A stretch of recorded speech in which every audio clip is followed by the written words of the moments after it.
Que nada, muchas gracias, José Antonio. Bueno, yo siempre digo que agradezco, aunque no es obligatorio, si la gente se pone la cámara, porque da un poco menos de soledad al speaker siempre. Pero bueno, por supuesto, Totalmente. no es obligatorio. Y nada, eso, un millón de gracias por sacar tiempo. La verdad es que tu tiempo vale mucho. Pusimos en el anuncio que tú eras Angel en 60 startups, pero creo que ese número puede estar bastante desactualizado ya, porque eres muy activo. Vamos, ahora cuentas tú tu biografía mejor antes de entrar en el tema, pero vamos, eres, en mi opinión, de los impulsores clave del ecosistema startup en España, de cuando no había Gracias. nada en un corporate como Deloitte, estar tú picando piedra, y ahora la verdad es que sí que sois referencia claramente en toda la iniciativa Start Me Up. Y, y eso, y justo este tema en concreto, yo te lo he visto comentar en una sesión de formación a Caixa, que fue de las más exitosas que hemos hecho con Caixa y hemos hecho un montón. Y tanto en o sea, creo que se desarrolla mucho lo técnico y se desarrolla mucho también la conexión con el negocio y es súper interesante para eso, para CEOs, para CFOs y para todo el que se conecte. Comentar, antes de entrar al hilo, eso, recordar nuestra iniciativa de Academy, que llevamos 11 ediciones. Veo por aquí, de hecho, algún ex Academy y algún futuro Academy, de la que llevamos ya 11 ediciones y vamos a empezar la siguiente edición la semana que viene. Academy es un curso de 10 semanas enfocado a finanzas para startups, tanto la parte de gestión de la empresa como la parte de financiación. Ya hemos tenido más de 550 alumnos. La verdad es que tenemos una comunidad y una red muy buena y además de estos eventos, que este, por ejemplo, es público, sí que también tenemos eventos privados para la red de Academy, ya sea con CEOs, con CFOs de primer nivel, etcétera. Vamos, la verdad es que eso sí que intentamos que el valor no sea solo el contenido, sino también de eventos físicos o online. De hecho, mi compañera Dome creo que ahora va a poner un poquito de información por si alguno os interesa inscribiros, aunque lo recordaré también al final del webinar si tenemos tiempo. Y nada, lo dicho, José Antonio, aparte de lo que he comentado antes, es un gran orador, ya veréis, y Que un va, que tipo va. que engancha al hablar y muy pasional, cosa que se agradece un montón. Así que nada, te cedo a ti el Estupendo. estrado. Creo que puedes compartir ya. Sí, luego la presentación haré el share y entiendo que el PowerPoint funcionará. Y si no, Domi me ayudará. Y Eso es. nada, Jaime, tus palabras me honran y la verdad que contigo pues hemos coincidido 2 o 3 veces, ¿no? Que nos hemos visto ya del ecosistema. Y al final, por resumir muy rápidamente mi trayectoria y lo que has hablado, yo tengo 54 años, llevo 31 años en Deloitte, empecé como junior y los últimos 18 soy socio de auditoría de la parte de finanzas. Al final he hecho la vida dentro de Arthur Andersen y luego Deloitte, ¿no? Con el mundo profesional y todo lo que nos pasa en Deloitte, que creo que estamos haciendo muchas cosas buenas en el mercado. Y desde el año 2013 hice mi primera inversión en Octavio ya, a nivel personal. ¿Eh? Cuando hablo de inversiones, Deloitte no invierte en startups, sí que adquiere compañías alguna vez para el tema o equipos para el portfolio, pero cuando hago a nivel personal, en una persona que se iba de Deloitte, que iba en carrera y yo no entendía que era eso de una startup en el 2013, ¿no? Hace 13 años. Y yo intenté quedar con él para tomar un café, yo le convenzo y este se queda en Deloitte porque va a ser socio como yo. Octavio ya, de Nautal, que es emprendedor en Endeavor ahora y está haciendo bodega. Y no solo le convencí, sino que él me convenció y le puse mi primer ticket de Business Angel, 10.000 euros. Ahí él hacía boas de 3 personas, fundadores y 11 socios con Albert Mengor, Jordi Priu, y ahí me empezó a apasionar este ecosistema. Me fui a hacer un curso con Cavieres Daniese de emprendimiento, me fui a Inverready a invertir en el First 2 como el PI del VC, y todo eso ha derivado por un lado, en que a nivel personal, pues ahora tengo 68 vivas porque he invertido en 85, he vendido 5 y se me han muerto 12, con un DPI pues de un 0,3 lleva aproximadamente. Y por otro lado, de las que he excitado, pues tengo un 1,8 de X, de hecho, ¿no? En ese grupito. Lo que pasa es que no he hecho un home round. Y luego soy el PI en 20 fondos, en THCAP, en Inverready, en B Combinator, en Enzo, bueno, en cualquiera, y a nivel personal. Y todo esto derivó en hacer la iniciativa Start Me Up en el 2016. Deloitte montó Start Me Up y que tú nos has dado alguna sesión también, Jaime, de temas de CFO, aunque tenemos también una división, como sabes, y estamos ahí con Mario Tejero y el equipo está cerca del ecosistema para adaptar nuestros servicios al ecosistema. Entonces yo en Barcelona y en Cataluña, que es donde estoy, aunque me muevo también por toda España, impulso Start Me Up en Cataluña, relación con las startups, de Money Tech, ¿no?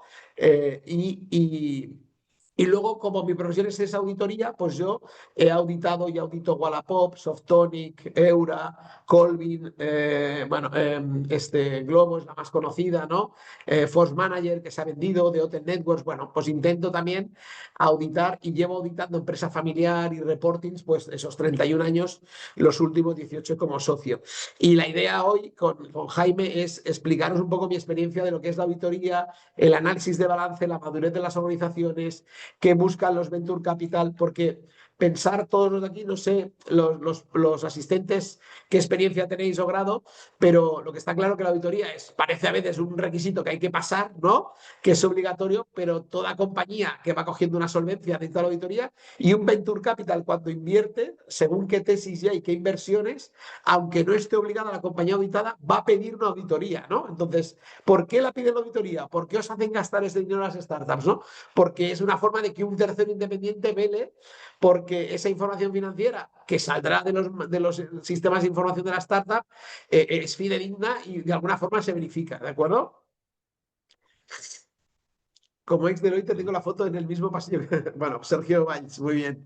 Entonces, esta es la idea. Entonces, el primer concepto es este. ¿Por qué creo que esto es importante? Porque parece que no, a veces es un triángulo y yo lo noto como, aunque intento ponerme del lado del cliente, ¿no? Y entender sus necesidades y poder trabajar con ellos, pues hay que entender esto y cuanto más fortaleza tienes y ahí lo hemos discutido muchas veces, Jaime, de tu back office, de cómo lo sabes hacer, mejor vas a poder dar a los VCs respuesta y si encima la auditoría es limpia y fácil, pues todo eso son píldoras y pequeños detalles que hacen que una compañía vaya más arriba, que cierre las rondas más rápidos, que vaya más para allá. Entonces, es un poco lo que vamos a repasar y ya paso a la presentación, voy a intentar ver que funcione esto. Ahí, perdón. Share. Entonces entiendo que si pongo screen Ahí, sí. y ahora tengo la presentación, ¿se ve? Se pone, bueno, pone ahora. Ahora si le das Ahora se a... ve Es perfectamente. perfecto. Perfecto. Vale, entonces la idea en estas slides que van a seguir de apoyo y que ya digo, cualquiera que quiera preguntar, que levante, es aspectos financieros, contables y de auditoría de una startup, scale-up y experiencia práctica de un auditor inversor, como decíamos. Yo lo primero soy auditor, 24 horas al día y socio de Deloitte, y luego pues con mis pequeños ahorros he hecho esa trayectoria que también me permite conocer un poco más el ecosistema y que valoran muchos clientes míos, ¿no?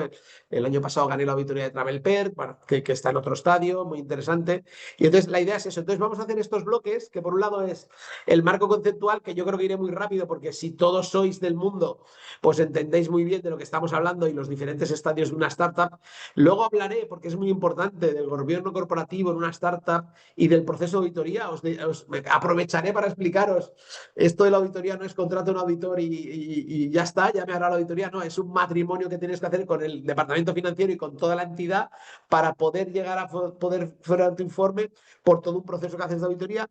Hablaremos luego concretamente de los riesgos de auditoría en el sector de compañías de rápido crecimiento, con algunas particularidades, y acabaremos con un pequeño decálogo que yo me atrevo a veces a decir a mis participadas y a mis clientes para que una auditoría tenga éxito en plazo y en conclusiones, qué son las 10 cosas que hay que hacer conjuntamente o que una startup o compañía debe tener en cuenta. Y ya digo, por el camino lo que queráis comentar. Sí, eso iba a decir, que yo creo que siendo 27 que veo ahora mismo, yo creo que eso, que si sale alguna pregunta, no es caos si alguien pregunta por el chat o levanta la mano, incluso se quita el mute del micrófono, que yo creo que lo podemos crear tan dinámico como quiera la gente. Eso es, sí, sí, el mute y directamente preguntáis y me paráis, porque sí, será más divertido. O cualquier duda, entonces, vale, si seguimos para aquí el marco conceptual, bueno, ¿por qué estamos en el ecosistema? Yo esta parte la uso también para concienciar a gente de la importancia del ecosistema en la economía, y lo digo por todas las rondas que se mueven, los fondos, los nuevos negocios, veis aquí noticias, ¿no? Y el volumen de inversión que llevamos, pues están compañías como Startup CFO que están creciendo al albor de todo esto que está surgiendo, ¿no? Y que en España pues tenemos que, hay un montón de fondos grandes ojeando proyectos que salen aquí, tenemos las mafias, ¿no? De Cabify, de Globo, de Factorial, que crean nuevas startups, ¿no? Yo creo que tenemos un ecosistema súper bonito, la de eventos que se hacen y todos estamos ahí sumando cada uno de nuestra parte. Entonces, en este mundo tenemos que estar claro que cuando tú estás hablando de esto, no solo habla de startups, que es cuando empiezas el proyecto, sino de las scale-ups, ¿no? De las que siguen en modo muerte, pero ya con cifras grandes, ¿no? Y tenemos varias, las aceleradoras, el venture capital, todo lo que es el private equity, digamos, dedicado al venture capital, con su especialidad de no tomar control de todos los fondos que hay, que piden auditorías, que piden integridad de información. Las corporaciones, cada vez más compañías están dedicando o a venture capital directamente o con innovación o con diferentes, y cada vez más pequeñas empresas o medianas están dedicando recursos a ver qué pasa en el ecosistema. Sabéis, pues eso, todos los eventos que se producen, y cuando hablamos de capital market es que algunas salen a bolsa y tienen que salir más, al MAP o el que sea, ¿eh? Y bolsas y mercados están en todos los eventos. Entonces, cuando hablamos del ecosistema, hablamos de todos estos agentes, y aquí esto que hemos dicho con titulares lo vemos en nombres y colores, ¿no? Para entender de quién estamos hablando, ¿no? Esto es una realidad. Wallapop, que la audito yo, Globo, que la he auditado muchos años, cuando pasó de 200 millones de facturación a 1.000 millones, pues yo estuve en ese periodo. Luego Delivery Hero la adquirió y su auditor era otra firma y pasó a ser ese auditor, pero yo vi toda esa vida de Globo desde el auditor, ¿no? Que es una posición privilegiada, y veis, ¿no?, las aceleradoras que decimos, ¿no? Entonces, yo siempre explico, y para que se entienda qué es una pyme y qué es una startup, y lo veis en la línea verde y la línea azul. Una pyme es, yo puedo montar un despacho y poco a poco voy creciendo, como está haciendo de startup FCO con tecnología, y va cogiendo más gente y va haciendo un proyecto cada vez más sólido, ¿no? O yo, si me hago una firma de auditoría fuera de Deloitte, o pues vamos creciendo poco a poco. Pero una startup pues pasa muchos años la curva J perdiendo dinero, pero tiene tracción y escalabilidad, y eso es lo que hace que muchos inversores confíen en que va a llegar la parte de beneficio. Pero ahí está la definición, ¿no? Poner en riesgo la propia compañía porque estás creciendo. Y esta slide siempre la uso yo para explicar que es que si en todo negocio y en toda familia es imprescindible un buen control financiero y económico, balance y cuenta de resultados, en una startup más todavía, porque te estás acabando la caja, y como no consigas llegar a las métricas que te pide el mercado, no vas a hacer otra ronda. En una empresa tradicional, pues hombre, si tienes un restaurante tendrás un poco más de ocupación o menos, pero no te va a caer a cero de golpe, ¿no? Entonces es muy importante saber dónde estás. Y por acabar esta parte conceptual, es importante también el cuadro de la derecha, ¿eh? Porque también cuando auditas y cuando eres auditor o financiero de una startup, no es lo mismo cuando han invertido Business Angel, ¿no? Que tienes externalizada toda la función financiera, porque son tres amigos que han hecho un prototipo complementario y ya tienen algo y levantan 200.000 euros a valoración, 1 millón de euros, ¿no? Que hay muchísimas startups y ahí pues nos usan a nosotros, a ti, ¿no? Jaime, y también más adelante, ¿eh? Que no es lo mismo cuando haces una serie B que levantas 30 millones a valor 100 millones, o eres un travel pair que ya está pues, en valoraciones de unicornio, ¿no? La madurez del sistema de back office, de reporting financiero y de control de la compañía va a variar mucho. Entonces hay que saber dónde está la compañía para saber. Esta presentación yo la hago desde el lado de formar a mis auditores qué riesgos vamos a tener. Entonces, va a depender mucho del tipo de entidad. De hecho, yo cuando me piden un presupuesto de auditoría, me llama, somos una startup, vale, dime, ¿cuál es la última ronda que has hecho? ¿Qué valoración? ¿Qué equipo tienes? Y ya me sitúo en qué control interno va a tener ese momento.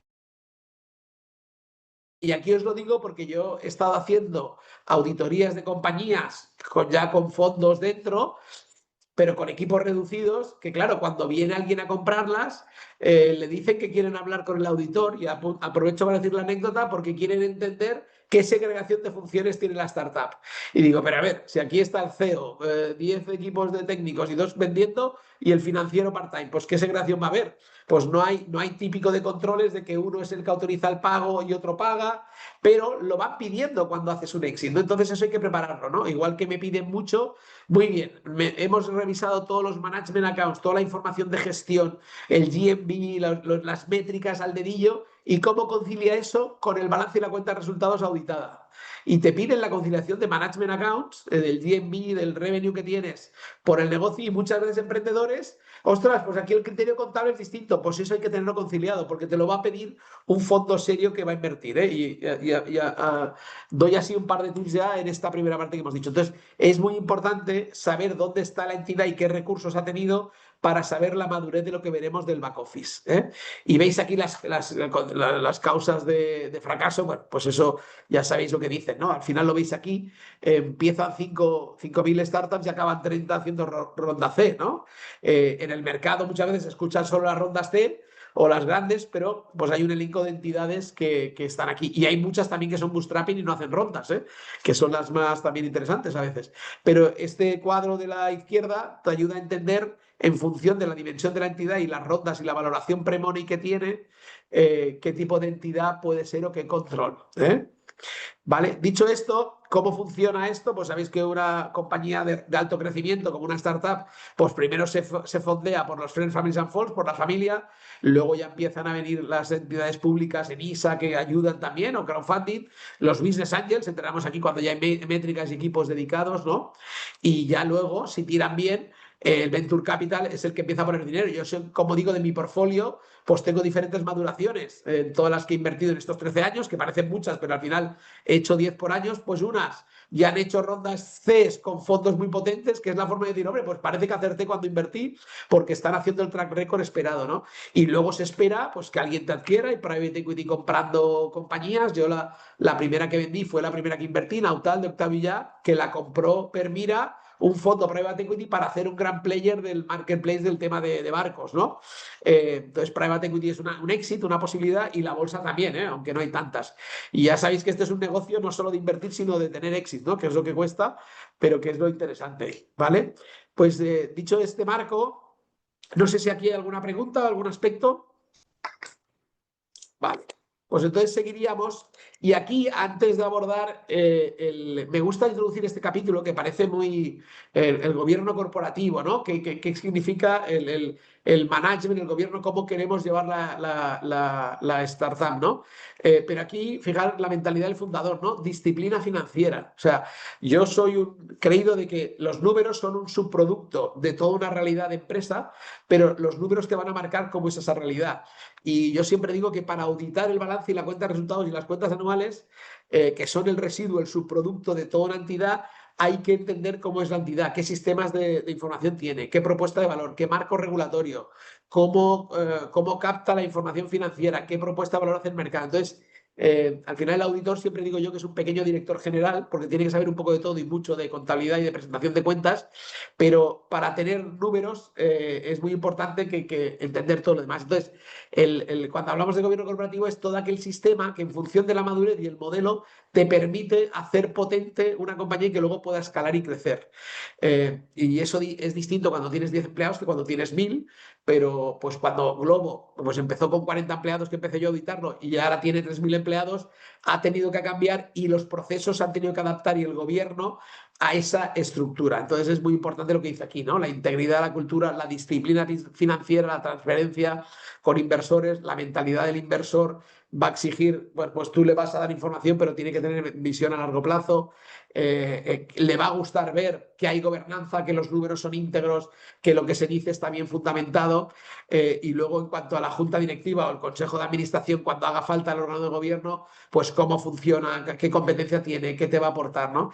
Y entonces, aquí siempre decimos que una buena estructura de gobierno corporativo adecuada a cada nivel te va a permitir pues una mejora en el rendimiento financiero, una rendición de cuentas a la propiedad adecuada, atraer y retener a los inversores mejores, una gestión proactiva de los riesgos, ver dónde puedo tener un problema en el futuro y poder captarlo a tiempo. Yo estoy viendo muchas startups que se quedan sin caja, Jaime, porque no han previsto tal parte, la parte financiera la tenían no bien gestionada con suficiente inversión y ya han perdido medio año y mucho dinero y han tenido que convencer a los inversores de que ya he aprendido el tema, pero el emprendedor queda tocado, porque si tú vas a tus inversores y les dices que esto no lo he podido controlar, pues ya no es lo mismo que antes de que pasara eso, ¿no?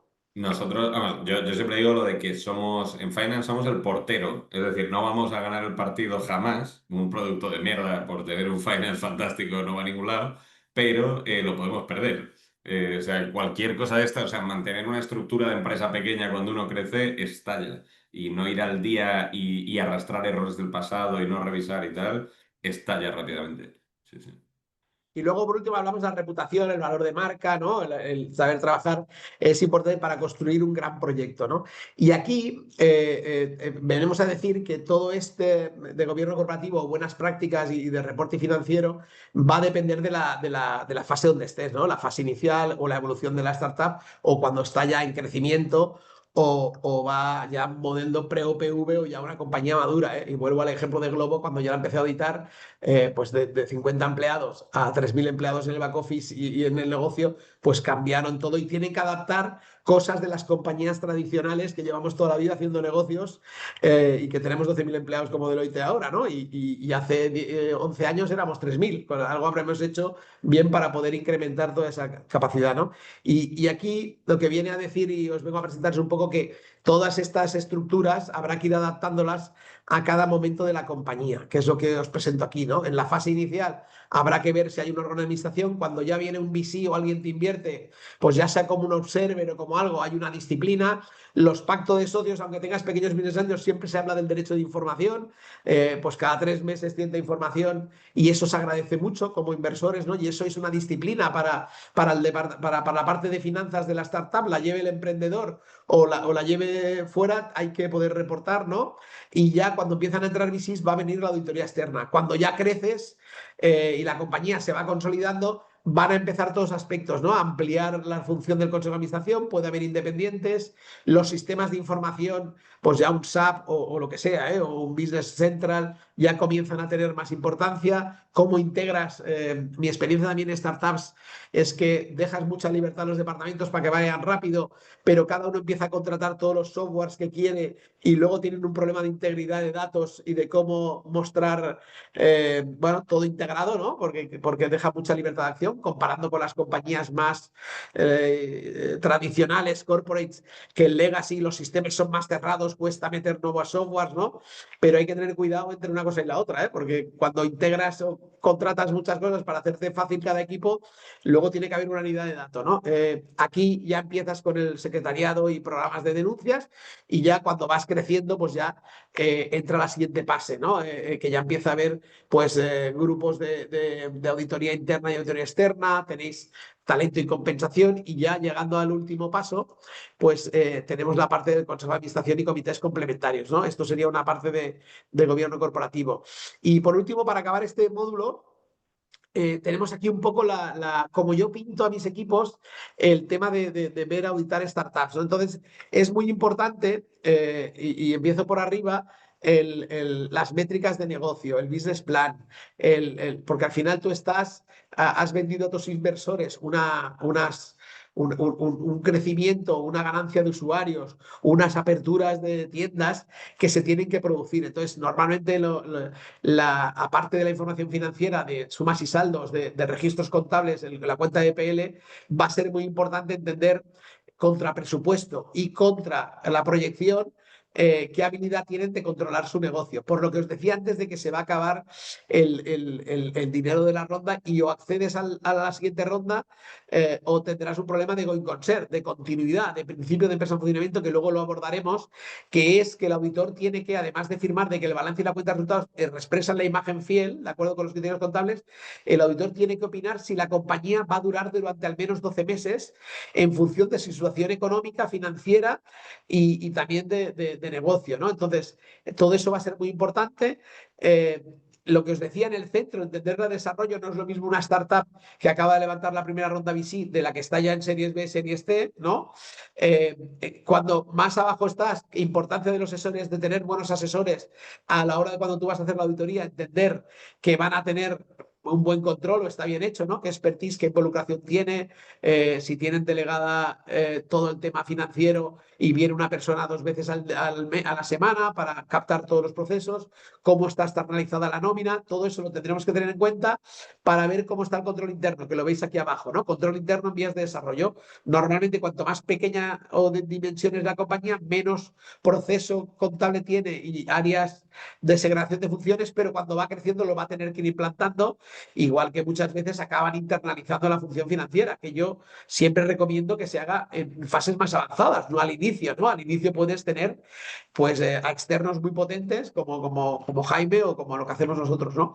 Y por acabar siguiendo viendo esta diapositiva, eh, un tema muy importante en startups es lo que llamo aquí lectura y análisis profundo de los contratos y acuerdos, porque muchas veces el pacto de socios hay ampliaciones de capital que tal como están estructuradas, el capital más que un capital social y estar en el patrimonio es una deuda, porque sí o sí va a recobrar primero, lo va a recobrar todo, entonces hay que leer muy bien lo que dicen los contratos, porque una cosa es, como decimos como auditor, el fondo sobre la forma, ¿no? Y eso, pues yo a mis equipos les digo, hay que entender muy bien, y los financieros que elaboran y que ayudan también con la estrategia financiera de la compañía, hay que ver qué estás firmando y qué tienes. Y lo veremos luego en las notas convertibles, en las factor shares, la interpretación que hay que dar. Y por Eso eso te yo iba a recalco comentar. mucho, Sí, perdón, Jaime. Samuel, eso te iba a comentar, el tema convertibles y ese debate histórico que tenemos con todos los bancos diciendo que no va a salir el dinero de aquí, que esto no es pasivo, o sea, no es pasivo en fondo, sí en forma. Este debate lo tenemos y con las auditorías y tal, este lo hemos tenido a puñetazos, absolutamente. Bueno, está el tema de los préstamos participativos o las notas, ¿no? De cuando hacen convertibles, es decir, que tú Mm. primero pones el dinero y llegará una junta donde se conviertan, que los préstamos participativos es el gran tema, los SAFE, ¿no? Y eso, pero bueno, ya te digo, el mismo debate lo tenemos, ¿no? Que tal como es la naturaleza y cómo son, y lo importante es, ¿te acuerdas del curso que estuvimos compartiendo con una entidad financiera? Era que los de riesgos entendieran lo que es el documento, porque aunque esté en deuda, es que es imposible que salga de la compañía ese dinero, a no ser que haya un pelotazo y se venda, ¿no? Entonces, pero ahí yo desde mi punto de vista es muy importante el análisis profundo y también que los financieros entiendan la otra posición. Y lo veremos ahora con unas diapositivas de lo que es el proceso de auditoría, ¿no? Y luego, por último, acabo que los desgloses en las cuentas anuales son muy importantes. La información financiera no solo es el balance y la cuenta de resultados, es la memoria que hay detrás. Hay notas muy estándar, pero hay notas muy necesarias. La de Phantom Shares, la de continuidad de la compañía. Si los administradores están obligados a decir, ¿por qué si he perdido este año 2 millones y me queda medio millón en caja, creo que no voy a cerrar en 12 meses? Es su responsabilidad llevar a concurso, no las compañías, y tienen que poder desglosar por qué en su juicio el principio de continuidad, porque no es lo mismo un balance cuando una compañía que continúa que cuando la tienes que llevar a liquidación, ¿de acuerdo? Puede continuar. Entonces, ahí los desgloses son muy importantes. Lo que se llama la nota de principio de empresa en funcionamiento, que luego podemos ver algún ejemplo de alguna compañía pública que está en el registro mercantil, ¿no? Entonces, también como analistas y como inversores hay que leer toda la información financiera, no solo a veces quedarnos en las métricas o en el deck, ¿no? Si hay bueno, luego se hace due diligence, ¿no? Que al final es lo mismo también en el proceso, ¿no? Entonces, todos estos elencos, qué accionistas hay, qué contratos de financiación impactan en la auditoría, ¿eh? Por eso lo resumimos en esta diapositiva cuando yo hablo con mis equipos de auditoría, ¿vale?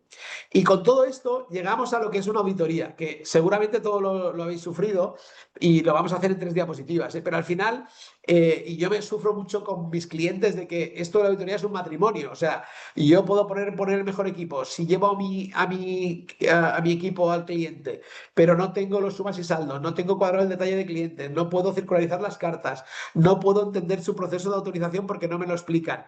Es imposible que yo documente y cierre mi auditoría, ¿eh? Entonces, es un matrimonio, de verdad, ¿eh?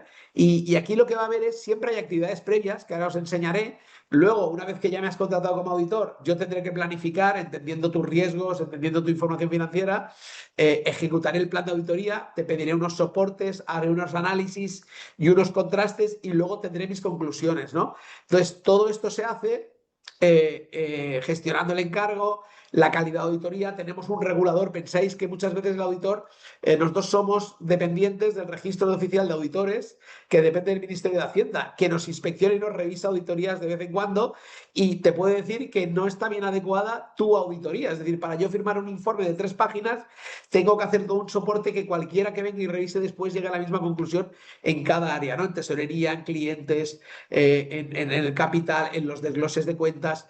Y esto es el circuito que hacemos, ¿no? Entonces, por eso revisamos documentación y veis aquí las normas que se habla. Entonces, como actividades previas, tenéis que saber, por si no habéis sufrido auditorías o las vais a sufrir, que primero el auditor, claro, a mí a veces hay gente que, o Jaime, me puede decir, oye, te envío este balance, dime cuánto vale esta auditoría. Pero bueno, claro, con eso yo primero me niego a hacer un presupuesto. Esto no es un trabajo, no es un iPhone que hay 20.000 en cada tienda, son iguales.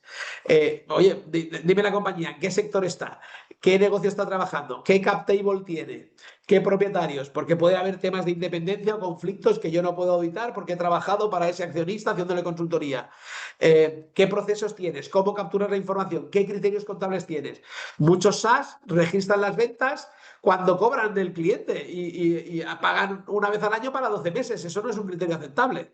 Yo he visto compañías que me activan todo el equipo técnico, tienen ya un SaaS facturando y lo activan como I+D, como desarrollo. No, no, la norma contable de I+D te dice que puedes activar y que no. Las mejoras que dan más, alargan la vida útil del producto. Entonces, todas esas discusiones de criterios, yo cuando hago un presupuesto de auditoría lo veo antes, y si veo un problema se lo voy a decir al cliente antes de, no quiero que me contrate y luego le voy a decir esto lo veo diferente. Y antes ya intento hacer una mini auditoría de criterios contables, ¿entiendes? Entonces, todo eso es necesario para hacer un buen presupuesto de auditoría y cuánto tiempo vamos a dedicar y cómo está el control, ¿eh? Por eso preguntaremos estos temas. Con eso evaluaremos también si podemos trabajar con ese cliente, porque nos debemos a los temas de independencia que nos marca la regulación, ¿eh? Y luego, el tercer punto, tenéis que saber que a veces hay compañías que se dan cuenta en febrero del 26 que en el 25 era el segundo año que cumplían los requisitos de auditoría y que tenían que haber nombrado auditor. Es decir, una cosa es la auditoría voluntaria, es decir, que yo la hago, pero no llego a 6 millones de ventas, 3 millones de activos ni 50 trabajadores de media. Sabéis que hay que cumplir 2 de 3, 2 años para estar obligado a auditarse. Si estás obligado a auditarte, el registro lo va a ver cuando vea tus cuentas. Y entonces tú, en el año que tengas la obligación de auditarte, que es el segundo año que cumple requisitos, tienes auditoría obligatoria. Y la Junta General, que son los propietarios de la empresa, son los que tienen que nombrarte, ¿eh? Porque el auditor está en medio del Consejo de Administración que formula las cuentas y la Junta de Accionistas, que son los propietarios de la compañía que se fían del Consejo, pero también quieren ver que, además de fiarse y de las métricas y la información que le comparte el Consejo, quieren ver que el auditor dice que lo que presenta el Consejo es razonable. Esa es la función de auditoría. Igual que los bancos quieren ver, para renovar las pólizas, si lo que le presenta el Consejo de Administración a los bancos, el auditor dice que es con su trabajo independiente. ¿Se entiende? Entonces, es importante entender cuándo hay auditoría voluntaria y cuándo es obligatoria. Ya digo, en el sector de las startups, muchos fondos cuando ponen dinero van a exigir auditoría, aunque no sea obligatoria. Entonces, ahí es una auditoría voluntaria, es un acuerdo y el consejo, junto con la junta, eligen la firma que quiere. Pero cuando pasa a ser obligatoria, en el año hay que hacer una junta de accionistas que nombra el auditor. Y la norma mercantil, la ley de sociedades de capital, te dice que cuando nombras auditor por primera vez tiene que ser por 3 años hasta 9 años. Luego siempre se puede revocar en la legislación española el auditor y nombrar a otro invocando causa justa. Pues que me ha adquirido un grupo que tiene otro auditor. En Francia no es lo mismo. Pero este punto, que lo tengáis claro, el tema de nombramiento, y una vez que lo nombra la Junta, el secretario hace un certificado, el auditor lo acepta y eso va al registro mercantil antes de final de año, y el registro mercantil ya sabe que el año que viene le vendrán unas cuentas con un informe de auditoría para cumplir la obligación mercantil, ¿eh?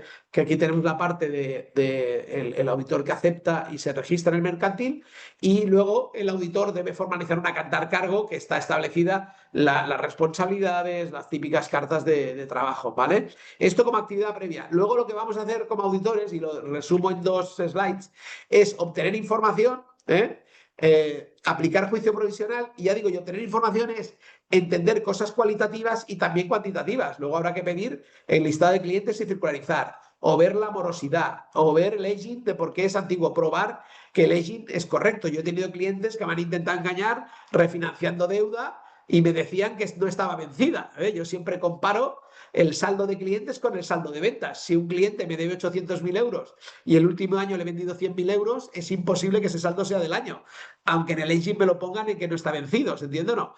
Lo que habían hecho es renegociado. Entonces, son pequeñas técnicas que hacemos los auditores, y os pongo este ejemplo, para que nosotros vamos a tener que cubrir el riesgo de que esté todo correcto, que el activo sea recuperable y que el pasivo, no falten pasivos que haya que pagar.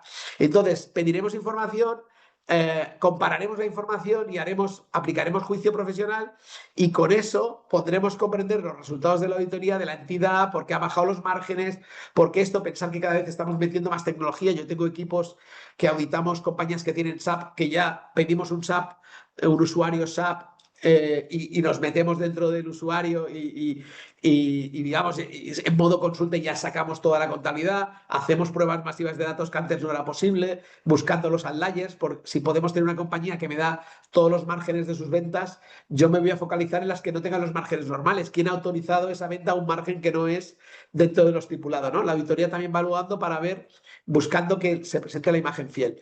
Y dicho esto, acabamos el módulo de la parte de auditoría. No sé si aquí hay alguna pregunta o algún aspecto, o ya os he aburrido mucho. Jaime, ¿cómo lo ves? Yo quiero eso, yo quiero pelearnos luego Venga, vamos, vamos. Pero aquí no lo vamos a solucionar. Eso luego me tienes que consultar y Pero es que, o te sea, haré un yo veo caso algún concreto. CFO, yo veo algún CFO entre los participantes que va a querer aquí bronca, Vale, ¿eh? bueno, pues voy a acabar rápido porque si no me estoy enrollando mucho. No, no, Entonces, no, pero aquí veis relatados los 7 aspectos clave, y pasaré uno más rápido que otros. Esto aplica en cualquier auditoría, pero en las auditorías de scale-ups o de startups más todavía. Por un lado, la financiación, y ahora lo veremos, si es capital o son préstamos y cómo se debe clasificar. Los planes de retribución, los phantom shares o las opciones. Aquí hay un tema de desglose, y sobre todo en las phantom shares. Los planes de opciones, está más clara la mecánica cuando se concede la valoración, los asientos a realizar en capital, pero las phantom shares son un pasivo si se van a pagar en caja, ¿vale? Y se tienen que ir provisionando, porque las phantom shares, al final, yo le digo a un empleado mío que le daré 1% de la venta y se lo pagará la compañía, no los accionistas, si se vende. Y está claro que eso es una reducción variable. Lo que pasa es que en vez de ser un bonus anual que tú pagas y acuerdas cada año, no se sabe cuándo se va a pagar ni qué importe se va a pagar. Pero ahí está el juicio del auditor y del financiero para estimar qué se va devengando cada año. Y hay que ir haciendo una provisión de phantom shares, contra el pasivo a pagar. Y luego, cuando llegue el momento de pagarlo, el que compre la compañía, en vez de, si la valoran 100 millones y hay 10% que está en un plan de stock option, de phantom shares, pagará 90 a los accionistas. Se quedará 10 millones para liquidar este plan, porque lo tiene que pagar la compañía. Entonces hay que ir provisionando. Eso es una disposición.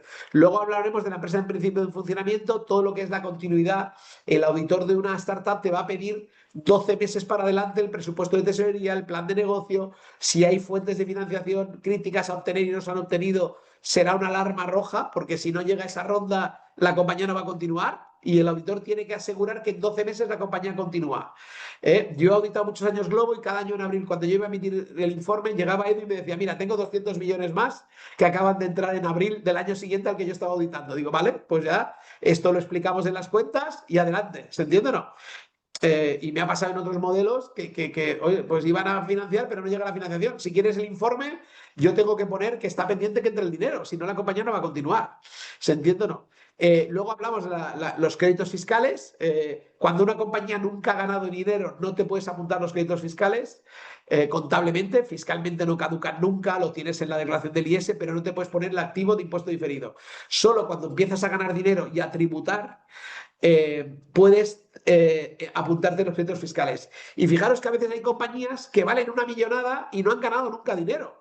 Pero una cosa es que la compañía valga por transacciones de accionistas, y otra es que la compañía genere bases imponibles tributables que recupere el impuesto. ¿Se entiende? Esto yo me discuto con muchos de mis clientes, pero es que mi compañía vale más que el año anterior, pero la compañía sí. Pero eso no implica, los impuestos se recuperan con las bases imponibles negativas. Entonces esto, yo ahí soy muy beligerante y si no me demuestras que vas a tener bases imponibles negativas, positivas, que compensen las antiguas, no podemos activar. Luego está el I+D, que antes lo he hablado, que yo siempre llego a muchas compañías y activan todo el departamento y, hombre, hay que utilizar el gira, que te demuestra qué proyectos hay que ver qué proyectos son de mantenimiento y qué proyectos son de mayor valor de la aplicación, ver el coste de personal por hora e imputarlo y entonces te permito capitalizar, pero hay que hacer un buen soporte, ¿eh? Esto está ayudando mucho, como se piden muchas ayudas al I+D, y hay certificadoras que hay, bueno, pues ahí se puede correlacionar que hay un trabajo, pero no se puede capitalizar todo el equipo de I+D. Y hay compañías que a veces dicen, he ganado dinero bot online, pero luego cuando vas a ver en el PL los trabajos para el propio inmovilizado han activado 3 millones de euros y han tenido 3 millones y medio de personal. O sea, hay algo, no hay que verlo, ¿no? Y luego cuando ya empiezas a comprar compañías, hay fondos de comercio activos, pues hay que ver si lo que he comprado luego cumple lo que comenta. Y por último, aspectos laborales y fiscales, yo lo digo sobre todo en las fases tempranas, los emprendedores no son los más exquisitos en cuanto a temas fiscales, laborales, y si creces mucho, pues bueno, van a quedar pequeños y puede que Hacienda no te inspeccione, pero a veces hay temas de retenciones, de IVA mal liquidado o de que el fundador factura a la compañía pero está en educación exclusiva, que hay que ver si ahí hay riesgo significativo no fiscal laboral. ¿Vale? Entonces, esto que has dicho así muy rápido, lo tenemos aquí trabajado, ¿no? Entonces, en cuanto a financiación, hay que ver muy bien cuándo es equity, lo que os dice aquí, ¿eh? Los instrumentos financieros deben clasificarse de acuerdo a su sustancia. Hay que ver cuándo el Venture Debt, ¿no? Qué parte del equity ticker se puede capitalizar, qué no. Pues ahí hay que trabajar muy bien con el auditor que tengáis para el adecuado desglose y tratamiento contable. Entonces, en cuanto a préstamos participativos que hablábamos antes, los préstamos participativos, la típica, digo, no queremos discutir ahora la conversión, sino que, oye, te doy un cap, ¿no? Y ya cuando haga la siguiente ronda capitalizaremos ese dinero. Eso va en el pasivo a largo plazo. Hay que explicar en las cuentas que es un préstamo participativo, que es decir, que es como si fuera capital a efectos del tema legal, ¿vale? Pero se tiene que presentar abajo hasta que haya una junta que decida la conversión en capital. Ese es el gran tema. Luego están los convertibles, préstamos que tienen unas condiciones especiales y que el prestamista tiene una opción a convertirlo en capital. Hay que ver a través de un análisis pormenorizado del tipo de interés qué valor tiene la opción que le has dado de poder capitalizar, porque esa parte igual ya es capital, ¿de acuerdo? Y luego los SAFE, que en España trabajan igual que los préstamos participativos, ¿eh? Y el Venture Debt hay que ver cada contrato, qué partes de deuda y qué partes de capital es lo mismo. Entonces esto genera todo un trabajo que lo que hay que hacer es anticiparse e incluso cuando estás a punto de firmar una operación, si ya tienes un auditor histórico, oye, ¿cuál va a ser el tratamiento contable de esta operación? ¿De acuerdo? Y nos podemos pelear lo que quieras, ¿eh? Pero bueno, yo que digo aquí juicio profesional, Jaime.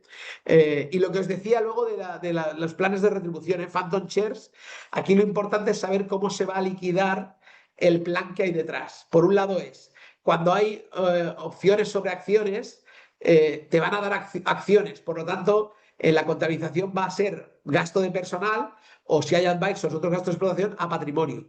Cuando es cash settle, cuando yo lo voy a liquidar en caja, como son las phantom shares, hay que ir provisionando ya desde el momento que lo otorgo. Es decir, porque cuando una compañía tiene venture capital dentro está destinada a venderse. Entonces, yo el primer año que haces un plan de phantom shares, igual con solo explicarlo en las cuentas es suficiente. Pero cuando ya empiezas a tener valor, ya unas métricas, ya puede ser apetecible para que alguien te compre, ahí es cuando llega el momento de empezar a provisionar. Y a mí muchos consejos de administración y juntas me dicen, pero si no la quiero vender. No, no, pero no es que tú quieras, es que depende de la oferta que llega, la venderás. Y lo veremos en el caso de las cuentas de Globo, os lo enseñaré luego, cómo en el 2021 Deliveroo Hero se quedó, la compañía anunció que en junio la compraba y eso disparó la provisión de Phantom Shares porque había que liquidar a todos los empleados. Y ya lo provisionamos no en el momento que se pagó, que fue en junio del 22, sino en diciembre del 21. En otros años lo que hacíamos era calcular probabilidades. ¿Qué probabilidades tengo de venderme? Un 30%. ¿Qué valoración de la compañía? ¿Cuánto está besteado? ¿Qué probabilidad de que se vayan los empleados? Pero hay que ir haciendo una provisión. ¿Se entiende o no? ¿Por qué? Porque es una Ahí, retribución variable. ahí, José Antonio, lo que nosotros hemos hecho otras veces es Decir, vale, a la valoración de la última ronda, que es lo de mercado, y asumiendo que no sería inferior a futuro, oye, pues si hoy se ejecutara una venta a la valoración de la última ronda, es a 31 de diciembre, este sería el pago. Y actualizar así la deuda. Digo, o sea, como alternativa, que no sé cómo lo ves tú, Sí, y no, no, más no. de tu criterio Mira, de ti, aquí a- lo puedes hacer muy complicado con cálculos actuariales y gastarte 10.000 euros en un informe de un especialista que te diga el pasivo, como yo lo tengo en Wallapop, por ejemplo, que lo contratan fuera y lo hacen así, o puedes hacer un pequeño Excel que tenga sentido, ¿no? Y es lo que yo hago en la mayoría de mis clientes. Es decir, bueno, vamos a ver en función de lo besteado, de la probabilidad de venta y la probabilidad de que se queden los empleados, y con la última valoración, a no ser que hayan pasado 3 años y digas, no te, el ARR ha pasado de 1 millón a 5, hombre, la compañía es otra, ¿no? O a 10. Pero ese es un buen criterio. Pero el problema es que mucha gente no quiere poner nada en las cuentas de pasivo, ¿no? Porque me deteriora el gasto, me deteriora el patrimonio, las causas legales, ¿no? Pero ese es el concepto este, ¿no? Y luego entramos aquí el principio de empresa de funcionamiento. Lo peor que le puede pasar a una startup y a cualquier empresa es que el auditor dude de la continuidad de la compañía, que ponga un párrafo que se llama incertidumbre de going concern, es decir, que de acuerdo a mi análisis, el balance y la cuenta de resultados del año 25 es correctísima, pero yo no sé, en función de su performance y tal, si va a aguantar un año la compañía. Eso es lo que es poner un going concern. Te digo porque yo tengo inversiones que me envían la auditoría y le ponen este párrafo y no, la auditoría ha ido muy bien. Digo, no, no, no te has dado cuenta. El auditor te está diciendo que no sabe si esto durará un año. ¿Se me explica o no? Y por lo tanto, si lo ve un inversor, lo ve cualquiera, pues dirá, hombre, pues algo está pasando, ¿no? Entonces aquí básicamente, para hacer un buen análisis de esto, al auditor también se le requiere, yo no hago ninguna auditoría, sino hablo con el CEO y me explica el business plan con el CFO al lado, ¿eh? Pero también para entender la visión de negocio, cómo confiable es, ¿no? Y depende también de los años, ¿eh? Es decir, con Edu Ross en Globo lo hacía y no veía a Oscar, pero en otras más pequeñas tengo que entender también la parte del CFO y del CEO. Pero hay que ver esto, hay que analizar el business plan, ¿eh? Cálculos aritméticos, cómo están proyectando mes a mes para el año siguiente, la caja, proyectar el PL y la caja. ¿Eh? ¿Cuándo voy a tener rotura de caja? Si, ¿cómo lo voy a suplir? Si va a entrar una ronda o no va a entrar. Si va a entrar una ronda y hay letter of intentions y parece que ya está acabando, sí, pero si no la he empezado y me quedo en 3 meses sin caja, ya sabéis que las rondas se tardan 6 o 8 meses en cerrar. Entonces, este es el análisis que tenemos que hacer como auditores para tanto concluir que, oye, de acuerdo, creemos que no hay problema de continuidad, como de que sí lo va a haber. Y aquí es donde yo tengo muchas luchas. Cuando le vas a poner al cliente este problema, te dice, no, hombre, no, que va a entrar el dinero. Entonces, a veces yo como auditor le digo, bueno, yo puedo esperar a emitir mi informe cuando entre el dinero. Entonces, ya hecho posterior, o si quieres ya el informe y no sé si va a entrar el dinero ni tengo suficientes evidencias de que prácticamente está hecho, te voy a tener que poner un problema, ¿no? Y para eso analizamos el cashback, lo que está generando, pensar que normalmente tu auditoría la haces en abril, en marzo, ¿no? Que ya del año siguiente, y ahí ya van 3 meses corriendo, ¿no? Si tú me has dado un presupuesto mensualizado y se están cumpliendo los 3 primeros meses, bueno, pues parece que se va a cumplir los restos, ¿no? Hay que ver también que hay compañías que a mí me presentan un presupuesto donde los primeros meses no crezco nada y luego en los últimos 4 meses crezco un montón. Hay que ver si hay estacionalidad, ¿no? Entonces hay que meterse para... Y yo como auditor también tengo una responsabilidad. Si le pongo el going concern es porque no veo otra forma de salvarlo, ¿no? Con la información que tenemos o cómo está la compañía. ¿De acuerdo? Entonces este aspecto es muy crítico. Y luego veis aquí los temas de créditos fiscales que lo he explicado ya. Es decir, el crédito fiscal es, sabéis que Hacienda no te paga cuando pierdes dinero, pero el día que ganes no tributarás, ¿no? Entonces, hay una posibilidad de registrar un ingreso en el IS, ¿no? Que te crea un activo, un DTA, un Deferred Tax Asset, ¿no?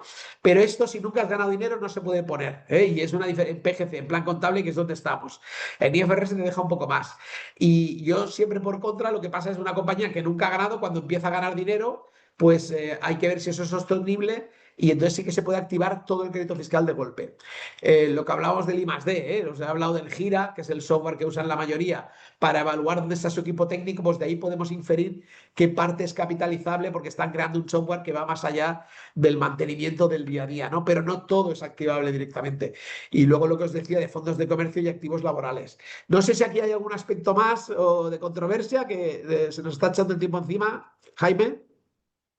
Bueno, ¿Alguna pregunta? los míticos están, son las míticas peleas nuestras de crédito fiscal, activaciones, efectivamente, que las mencionado antes, son las capitalizaciones de IT, vamos, y eso, convertibles, y te diría que esas son las habituales. Sí, sí, lo Ahí que... hay que ir caso por caso y ya digo, mi recomendación es acordar muy bien con el auditor cuál va a ser el tratamiento, si estamos alineados o no, incluso cuando estás firmando una operación, ¿no? Para luego no tener sustos, que eso es lo peor. Cuando ya hay una, o a mí me ha pasado cuando he cogido auditorías de otro, revisito, porque tú tienes que analizar el balance inicial, ¿no? Que ha auditado otro auditor y hay cosas que digo, hombre, esto no se ha leído el contrato de financiación, porque aquí hay un derivado implícito. Ojo, ojo que los warrants, todo eso genera y lo podemos ver caso por caso, pero hay que verlo con los documentos, ¿eh? Entonces ahí también confiar mucho en los equipos. A mí me ha funcionado siempre con mis clientes más establecidos para realmente ver ya los efectos contables, ¿no? Porque no hay nada peor que luego no se pueda contabilizar como tú crees que se debe contabilizar, ¿no? Justo. Y luego además, o sea, nosotros vemos también, igual son fases más tempranas, pero también muchas nuestras auditan, que nadie se ha parado a pensar en la contabilidad hasta que, o sea, quiere decir que para mucha gente solo el compliance de la gestoría paga los impuestos, Hacienda no ha venido a verme, va todo bien, hasta que estalle. O sea, y para nosotros, pues parte de nuestro argumento de ventas, pero es que en general es decir, tú te las cosas bien desde el día uno que no te arrepentirás. Nosotros, por ejemplo, auditamos la empresa desde que la constituimos, también un poco para decir, oye, yo aquí eso, no me quiero encontrar una sorpresa al futuro y el primer año nos costó Y, 2.000 euros, creo, o menos. sí, no, Y, y hay oye, equipos, además hay firmas para todo el elenco, ¿eh? Cuando tú eres pequeñito, pues hay firmas muy pequeñitas, muy buenas, muy profesionales. Cuando ya eres grande, scale up, pues tienes que ir a las Big Four porque irás al mercado público, pero que hay. Y yo también recomiendo, cuando me piden presupuesto, digo, tú por tu estadio no te merece la pena el honorario que te voy a cobrar yo, vete a este despacho que te lo hará bien y ya cuando seas scale up, pues ya necesitarás una marca, además de estar bien auditado, igual que antes, ¿eh? Pero que decir que hay estadio para todo. Y luego es muy importante, yo veo las que yo participo. Bueno, pues va bien y ahora necesitan auditoría porque van a hacer una buena operación. Joder, y les cambian todo el revenue porque han hecho un mal criterio de revenue. ¿Cuándo tengo que reconocer el ingreso? Que no es cuando cobro.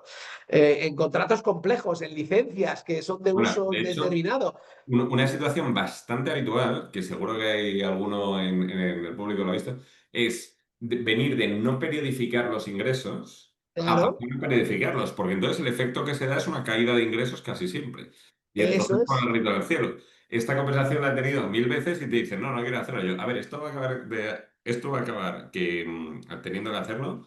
Y eso, y prefieres que el golpe sea ahora, más adelante. Pero esa, por ejemplo, nos ha pasado un montón de veces. No. Y luego es muy sencillo, ¿eh? Tú puedes tener la auditoría bien hecha y además son los criterios fiscales, la liquidación de impuestos bien hecha y conciliarlo con tus management account, con tu ARR, con tu MRR, pero tienes que saber cuál es el puente, ¿eh? Porque está claro que una compañía que gana clientes nuevos y cobra hoy todo para todo el año siguiente, eso está muy bien, pero eso no es ingreso contable, ¿me explico? Entonces, cuanto más, es que da sensación de que dominas un montón, ¿eh? Sí, sí, Pensad sí. que yo estaba en la compra, en la operación, yo era el auditor de Force Manager que lo compró Sage. Claro, ahí salieron equipos de qué criterios tiene Force Manager para cuando se integre en Sage, que es cotizada, cómo va a ser el revenue, si hay diferencias y no veas el nivel de detalle que entraron para hacer la operación. Entonces, hay Ya. que estar preparado. Si tú quieres que te compre por 50, no sé cuánto es la operación, que no, por 100, 200 millones, tienes que controlar muy bien de determinados aspectos. Entonces, eso es lo que yo intento deciros, ¿no?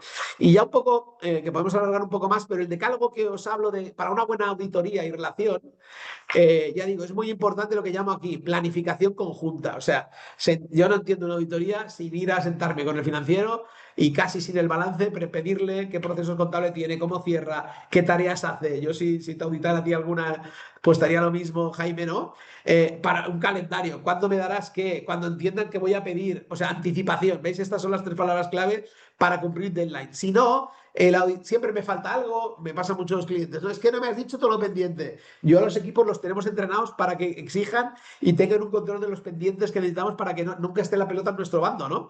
Pero si planificas bien, se puede llegar a los calendarios. Luego, el control interno y segregación de funciones. Depende del estadio que está la compañía, pero hay que tener un mínimo de control interno y cómo lo demuestras. ¿Qué procesos haces para demostrar que hay una segregación de funciones? Pues quién revisa qué, quién firma no sé qué. Eso va a hacer falta, ¿eh? Sin llegar al extremo de cuando cotizas en el Nasdaq, ¿no? Que tienes que apagar el PCAOB y la Sarbanes-Oxley, que ahí ya es demostrar y dejar evidencia de todos los controles que tienes. Es una auditoría 3 veces más complicada, pero cada uno a su tamaño hay que tener y la cultura de ese control interno, ¿no? Y cuando ya vas creciendo, sin duda, ¿eh? Si no, el descontrol te puede gobernar y es imposible auditar, ¿no? Luego, la documentación y soporte accesible. Esto también, lo que yo me he encontrado es que hay compañías que como tienen que hacer tantas rondas, el back office y el data que tienen es increíble para poder dar respuestas rápidamente, ¿no? El Globo, que hizo cada año rondas importantes, pues el sistema que tenía de dar información era increíble, ¿no? Y podíamos trabajar bien, ¿no? Pero tener esa información es para que el auditor sea eficiente, no pierda tiempo, pueda hacer sus conclusiones, porque si no tiene conclusiones no te puede dar el informe, eso es así, o sea, es que me faltan las actas. Ah, pues las actas las tenemos que leer como auditor, porque ahí si en un acta hay que se vende la compañía hay que reflejarlo como hecho posterior. Es decir, que tenemos que entrar en todo y tener la documentación es imprescindible para poder concluir los temas bien, ¿no? El siguiente punto es cierre contables fiables, acordar criterios y principios. Lo que os decía, el revenue, qué voy a activar, qué no voy a activar. Si ya entras en auditoría, di cómo lo haces hasta ahora y el auditor te dirá es correcto o no, o negociar el correcto para él también y implementarlo, ¿no? Entonces, cuando hay operaciones nuevas, oye, mirarlas en anticipación con el auditor para luego no tener sorpresas, ¿no? Entonces, y que los cierres sean, claro, a veces vamos a auditar y te dan 5 cierres en la misma semana que estás con ello, porque están cambiando cosas. Entonces, eso no es fiable, ¿eh? Hay que tener unos términos de cierre pues cada mes, cierro las ventas, cierro las provisiones, cierro las amortizaciones y tener un cierre contable, ¿no? Siguiendo con el decálogo, implicaciones contables de aspectos fuera de balance, es decir, en las phantom shares no sale dinero del balance, ¿eh? Pero bueno, hay que desglosarlo, hay que hacer una provisión. Yo me he encontrado, por ejemplo, equity por publicidad, ¿no? Intercambio de acciones por publicidad. Eso es un asiento contable, eso es gasto por publicidad a fondos propios, ¿entiendes o no? Porque si no, luego el capital social cuando le des acciones no te va a cuadrar. Y eso yo te digo, he tenido casos reales de compañías gordas que cuando van a escriturar, es que esto no lo hemos visto, eso es un tema que está fuera. Sabéis que al final finanzas tiene que enterarse de todo lo que pasa en la compañía para tener un adecuado reflejo contable. Y ojo con las cosas fuera de balance. Las side letters, los pactos de socios, hay que leérselos todos y ver que no haya algún aspecto que haya que reflejar en el balance o en las notas explicativas, que vienen aquí, desgloses, información en cuentas. Además de hacer la auditoría del balance, tenemos que revisar que los desgloses y las cuentas tienen la información que toca. Y hay el cálculo del precio medio, hay información de la plantilla media, hay que preparar los sistemas para poder dar y ayudar a complementar toda esa información, porque el Consejo de Administración formula todas las cuentas anuales. Por último, todo el tema de activación, valoración, regulación de activos intangibles, ¿no?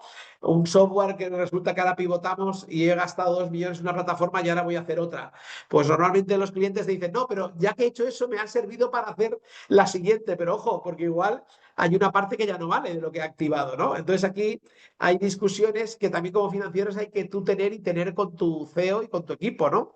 Que ser contable o financiero no es solo registrar las facturas que te llegan, es toda esta parte, ¿no? Y por último, yo creo, sobre todo también cuando hay adquisiciones de negocios, ojo, que se quedan, voy a admitir tanto EBITDA, pero cuando compro una compañía pago un fondo de comercio, estoy pagando una carta, una marca, hay que hacer a nivel contable la consolidación de esta participada, que eso es muy importante también. Yo cuando veo startups que tienen filiales, lo importante es la imagen consolidada, no la imagen individual, ¿no?